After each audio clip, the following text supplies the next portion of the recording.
siguro surprise pa yan. Surprise pa yan. I mean, kung para saan. Pero definitely, it's gonna be a fun run that we're gonna be mounting again. So again, to all our sponsors, marami tayong foods. Meron tayong Mobile Fund booth right there. Of course, yung photo wall natin na palong-palo, pwede rin tayo magpa-picture doon.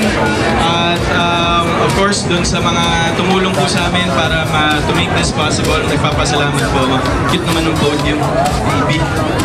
But yun nga po, yun guys, medyo hingi na po ako ng dispensa sa inyo.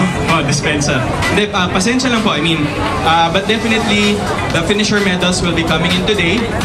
It's just in transit right now. Kung hindi man po namin maibigay sa inyo dito sa venue, definitely po ipapadala po namin sa inyo lahat ng finisher medals within the day. That's a promise po for the 3K, 5K, 10K, and 16K. But all the finisher shirts are readily available. You can, what's up, Alpha Pro? Ayan, so, asan po yung booth natin for the finisher shirt? So, nandun po yun. Pwede na pong pick upin lahat. Actually, for 10 for 10K and 16K po, may finisher shirts po tayo. And apparently po for 3K and 5K, we have the finisher medals naman for you guys. So, yun po, hindi ko na pahabain. Thank you so much. I'm just so happy. I'm so overwhelmed right now. And you don't know how much this means to us, to everyone who was involved in mounting this fun run.